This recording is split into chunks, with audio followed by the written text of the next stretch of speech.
विशेष चर्चा में स्वागत है। नमस्कार। आज हम एक बहुत ही महत्वपूर्ण और क्या कहते हैं प्राचीन बौद्ध ग्रंथ धम्मपद के पन्नों में उतर रहे हैं। और खास तौर पर इसके दूसरे अध्याय अप्रमाद वग्घ। बिल्कुल। अप्रमाद का मतलब है सजगता, है ना, सावधानी या कहें होश में रहना। हाँ, होश, जागरूकता। हमारे पास इस अध्याय से जुड़ी कई कहानियां हैं और उनसे जुड़े हुए छंद भी जी। और हमारा मिशन है, मतलब हम कोशिश करेंगे इन दिलचस्प किस्सों के जरिए ये समझने की कि आखिर ये अप्रमाद या सचेतनता इतनी जरूरी क्यों मानी गई है। बिल्कुल।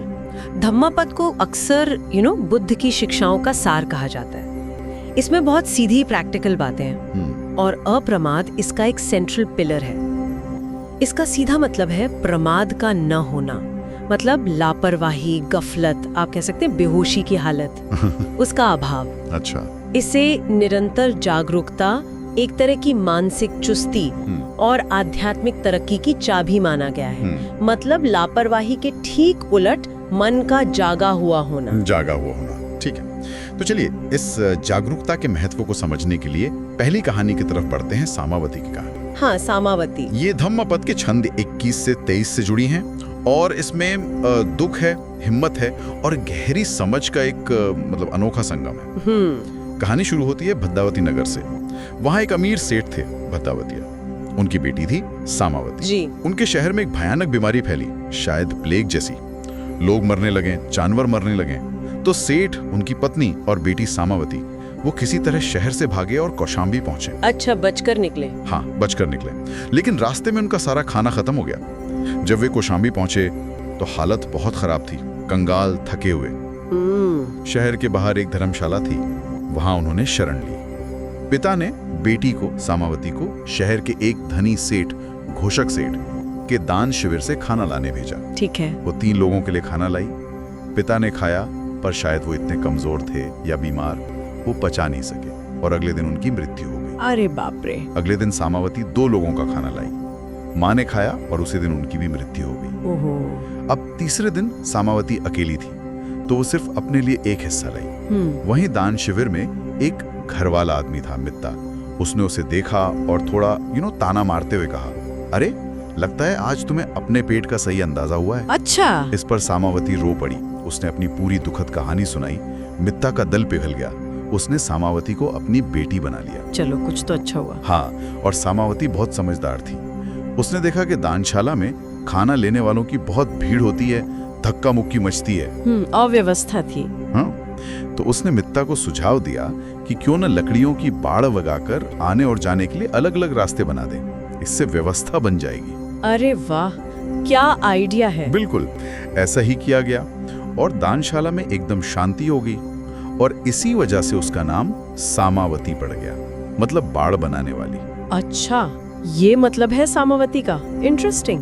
हाँ, जब घोषक सेठ को पता चला कि भाई दानशाला में इतनी शांति कैसे हो गई, तो उन्होंने सामावती के बारे में सुना। वो इतने प्रभावित हुए कि उन्होंने उसे अपनी बेटी मान लिया। बहुत खूब। और कहानी आगे बढ़ती है। उस राज्य के राजा थे राजा उदयन। उन्होंने सामावती को देखा और वो उसकी सुंदरता और शालीनता पर मोहित हो गए।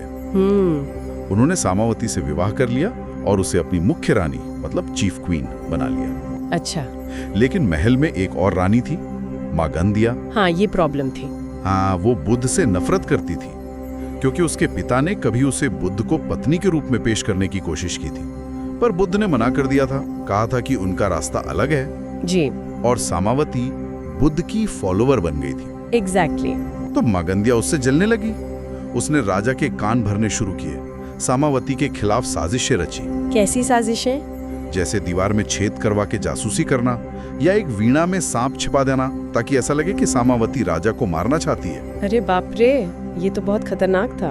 हाँ, एक बार तो राजा गुस्से में आ गए और उन्होंने सामावती पर जहरीला तीर चला दिया। ओहो। लेकिन कहते हैं कि सामावती और उसकी दासियों के मन में राजा के प्रति कोई नफरत नहीं थी। वो उस समय भी मैत्री भावना, मतलब प्रेम भावना का अभ्यास कर रही थी। अच्छा, मेडिटेशन में थी वो? हाँ, या उस भाव में थी। और कहते हैं कि उस मैत्री की शक्ति के कारण तीर का उन पर कोई असर ही नहीं हुआ। कमाल है। राजा को अपनी गलती का एहसास हुआ। उन्हें सामावती की बेगुनाही पर यकीन हो गया। लेकिन मागंदिया मानी नहीं होगी? नहीं मानी। उसने हार नहीं मानी। उसने अपने चाचा की मदद ली और सामावती के महल में जो लकड़ी का बना था आग लगवा दी। क्या? हाँ, उस समय सामावती और उसकी 500 दासियां ध्यान में बैठी थी। ध्यान में? हाँ, और वे सब उसी आग में जलकर शांत हो गईं। ओह, ये तो बहुत दुखद अंत हुआ। बहुत दुखद। बाद में जब राजा को मागंदिया की साजिश का पता चला तो उसने मागंदिया और उसके सारे रिश्तेदारों को धोखे से बुलवाकर मरवा दिया।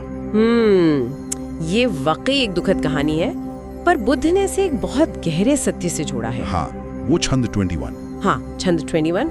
उन्होंने कहा, अप्रमादो अमता पदम पमादो मचनो पदम। इसका मतलब अप्रमाद यानी सजगता, अमत पद है, अमरता का मार्ग है, और प्रमाद यानी लापरवाही, मचनो पदम मृत्यु का मार्ग है।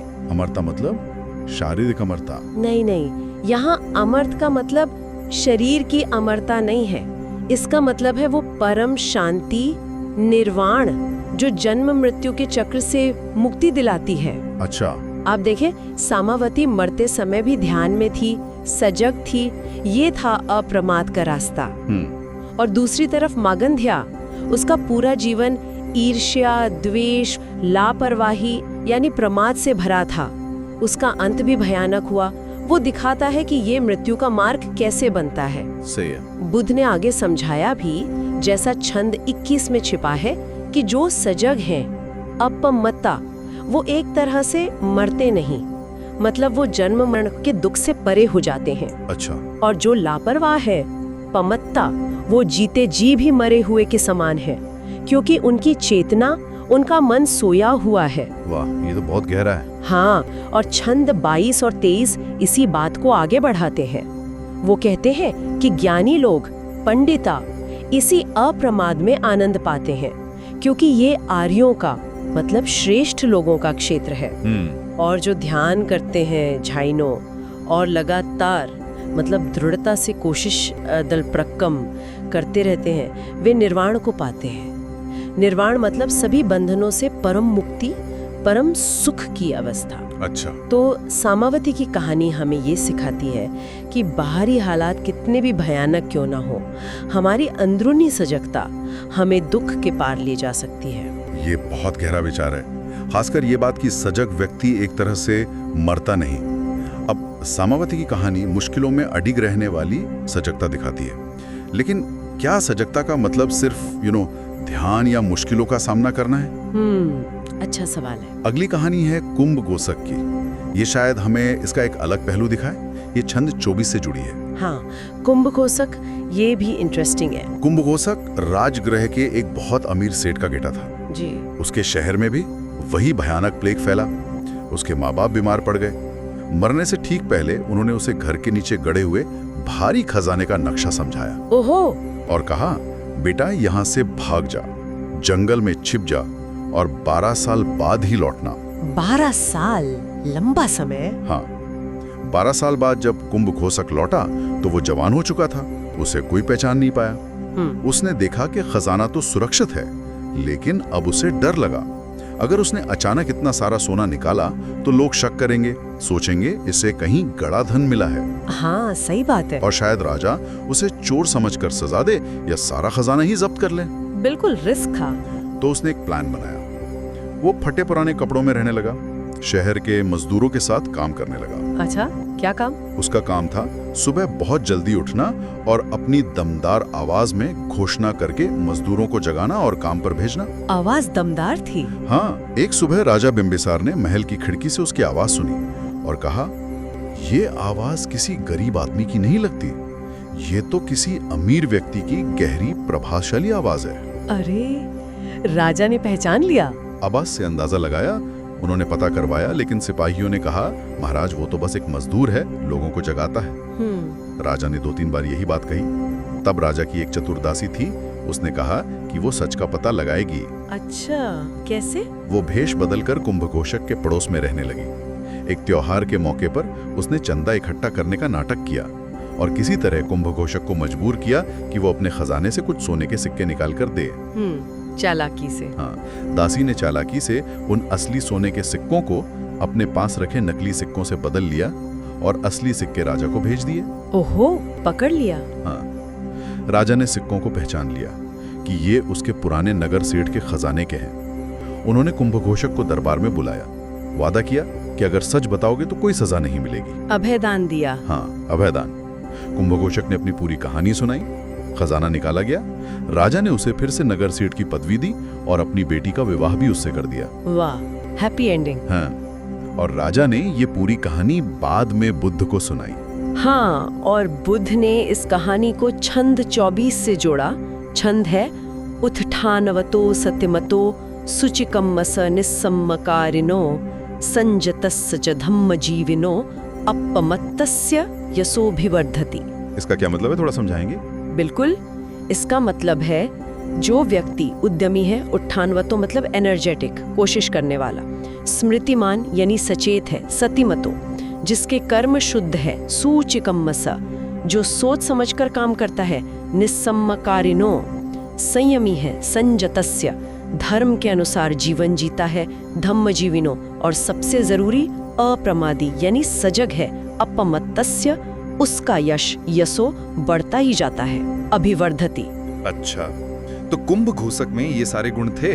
अब देखिए, कुंभघोषक की कहानी दिखाती है कि अप्रमाद सिर्फ ध्यान या साधना तक ही नहीं है।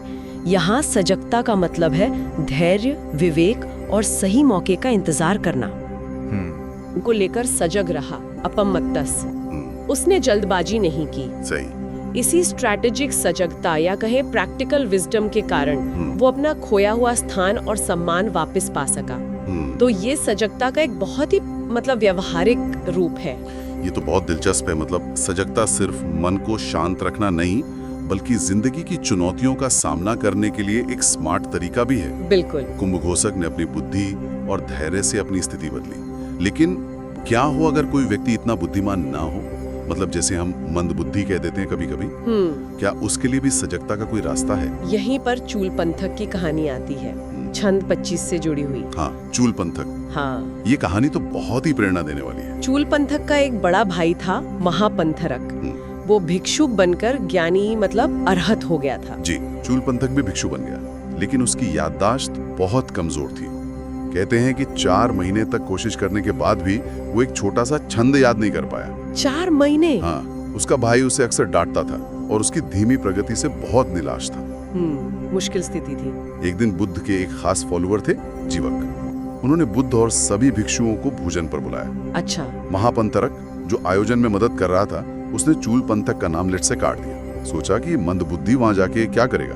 ओहो, ये तो बुरा हुआ। चूल पंथक को इतना दुख हुआ, वो इतना निराश हो गया कि उसने फैसला कर लिया कि बस अब वो भिक्षु जीवन छोड़ेगा और वापस घर चला जाएगा। जब वो सुबह मठ छोड़कर जा रहा था तो बुद्ध ने उसे देख लिया। अच्छा, बुद्ध ने देख लिया। हाँ, बुद्ध उसके पास गए और उसे बड़े प्यार से रोका। उन्होंने उसे एक बिल्कुल साफ सफेद कपड़े का टुकड़ा दिया।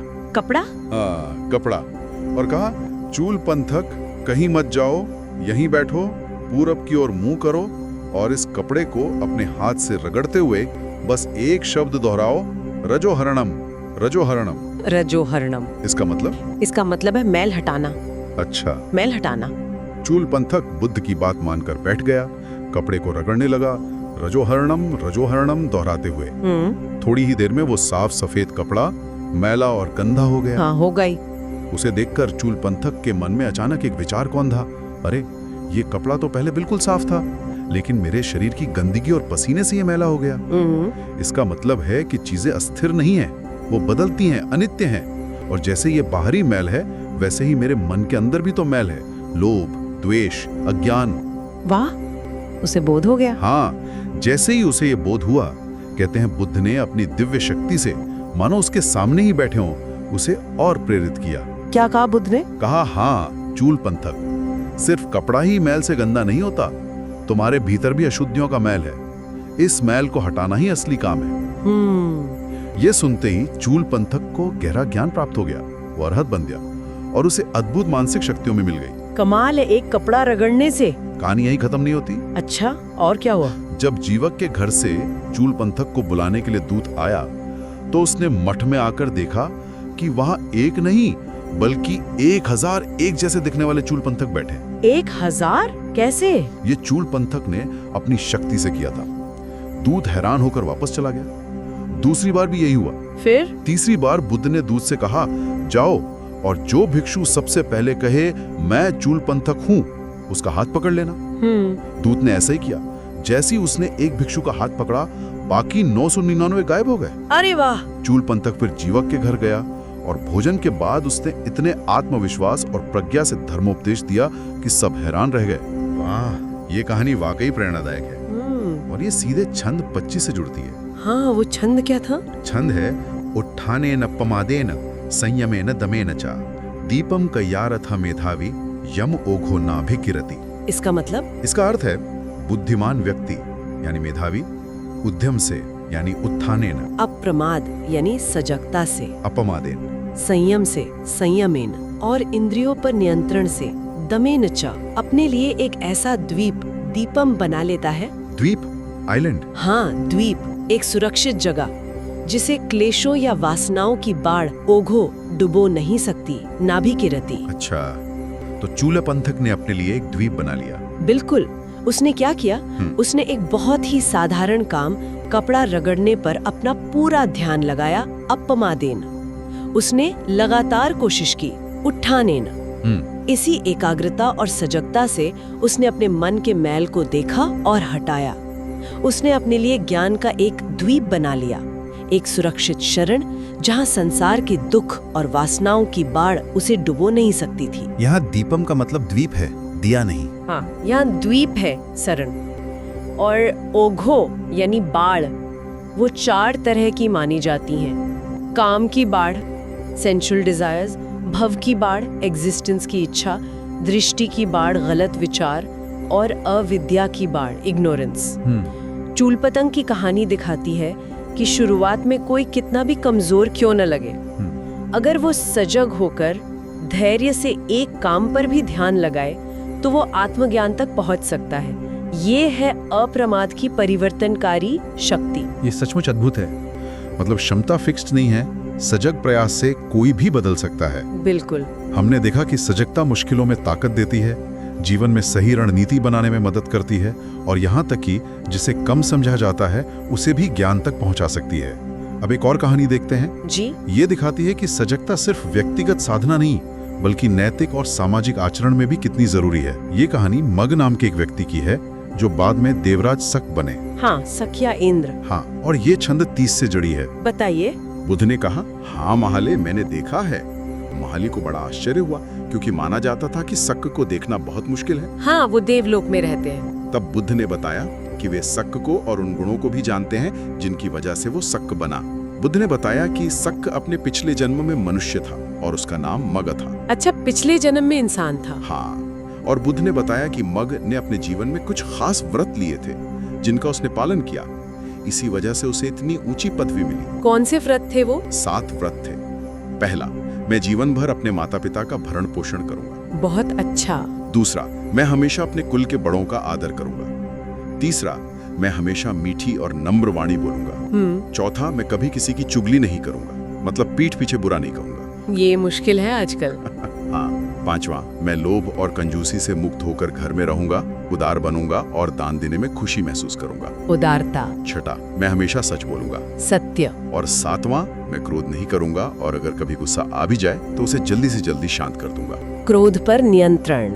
ये 7 व्रत। हाँ, बुद्ध ने ये भी बताया कि उसके दानी स्वभाव और बुद्धिमत्ता के कारण उसे कई नाम मिले, जैसे पुरिंदद, पहले दान देने वाला, सक्क, श्रद्धा से दान देने वाला, वासव, आवास दान देने वाला, सहसक्क, एक पल में 1000 बातें सोचने वाला। वाह। तो इन व्रतों के वजह से वो सक्का बना। हाँ। और इस पूरी कहानी का सार बुद्ध ने छंद 30 में बताया। छंद है, अपमादेनेन मघवा देवानम सेठतम गतो अपमादम पसंसंति पमादो गरितो सदा। इसका मतलब मघ, अप्रमाद के कारण ही देवों में श्रेष्ठता को प्राप्त हुआ। इसीलिए ज्ञानी जन अप्रमाद की प्रशंसा करते हैं और प्रमाद यानी लापरवाही की हमेशा निंदा की जाती है। अच्छा। ये कहानी और छंद बहुत महत्वपूर्ण है। क्यों? क्योंकि ये अप्रमाद को रोजमर्रा की जिंदगी के नैतिक व्यवहार से जोड़ते हैं। सही बात है। मघ के 7 व्रत देखिए आप। माता पिता की सेवा, सच बोलना, गुस्सा न करना, उदार होना, ये सब रोज की जिंदगी में सजग रहने के उदाहरण हैं। ये कोई बड़ी तपस्या नहीं लग रही। नहीं, बिल्कुल नहीं। ये दिखाता है कि सजगता सिर्फ ध्यान की चटाई तक सीमित नहीं है। ये हमारे हर काम, हर बात में झलकनी चाहिए। अच्छा, इन साधारण लगने वाले पर सजगता से किए गए नैतिक कर्मों का फल इतना बड़ा हुआ कि वो देवों का राजा बन गया। कमाल है। ये फिर से इस बात पर जोर देता है कि जागरूकता और नैतिक सावधानी जीवन में कितनी ऊंचाई तक ले जा सकती है, जबकि लापरवाही हमेशा नुकसानदायक होती है। तो इन कहानियों के जरिए हमने देखा कि अप्रमाद या सजगता के कितने अलग अलग रंग हैं, कितने अलग पहलू हैं। हाँ। सामावती की कहानी में ये मुश्किलों में धीरज और आंतरिक शांति है। कुंभघोषक में ये व्यवहारिक बुद्धि और सही समय का इंतजार है। सही। चूल पंथक में ये एक साधारण काम पर एकाग्रता से मिला आत्म परिवर्तन है। बिल्कुल। और मग की कहानी में ये नैतिक आचरण में बरती गई सावधानी है। लगता है ये एक धागा है जो इन सभी अलग अलग मोतियों को एक साथ पिरोता है। आपने बिल्कुल सही कहा, ये एक कॉमन थ्रेड है। ये कहानियां भले ही पुरानी हो, हमें कुछ ऐसे सिद्धांत सिखाती हैं जो आज भी उतने ही रेलेवेंट हैं। वे हमें याद दिलाती हैं कि हमारी आंतरिक स्थिति, हमारी जागरूकता का स्तर बाहरी परिस्थितियों से ज्यादा मायने रखता है। सही। लापरवाही के छोटे छोटे पल भी बड़े बुरे नतीजे ला सकते हैं, जबकि सजगता के छोटे छोटे प्रयास भी हमें बेहतर इंसान बना सकते हैं और गहरे दुख से बचा सकते हैं, चाहे वो रिश्तों में हो, काम में हो या अपने मन को समझने में हो। अप्रमाद का सिद्धांत हमें एक राह दिखाता है। और जैसा कि हमने चर्चा की, ये सिद्धांत सिर्फ आध्यात्मिक साधकों के लिए नहीं है, ये हर उस व्यक्ति के लिए उपयोगी है जो अपने जीवन को ज्यादा मीनिंगफुल और शांतिपूर्ण बनाना चाहता है। बिल्कुल, हर किसी के लिए। तो चलिए आज की इस चर्चा को यहीं समाप्त करते हुए एक विचार के साथ श्रोताओं को छोड़ जाते हैं। हाँ। ग्रंथ कहते हैं कि सजग व्यक्ति सोए हुओं के बीच जागे हुए के समान है। जागे हुए के समान। हाँ, तो आज हमने जिन कहानियों पर बात की, उनसे प्रेरणा लेते हुए जरा सोचें, हमारी अपनी रोजमर्रा की जिंदगी या हमारी सोच का ऐसा कौन सा छोटा सा कोना है जहाँ थोड़ी और जागरूकता, थोड़ा और ध्यान देने से हमें फायदा हो सकता है। कहाँ हम थोड़ा और जाग सकते हैं। हाँ, शायद वो हमारी बोलने का तरीका हो, या जिस तरह हम खाना खाते हैं, या जिस तरह हम दूसरों की बात सुनते हैं। कोई भी छोटी सी चीज। सोचने वाली बात है। इस गहरे मंथन में हमारे साथ शामिल होने के लिए आपका बहुत बहुत धन्यवाद। धन्यवाद। Thanks for watching.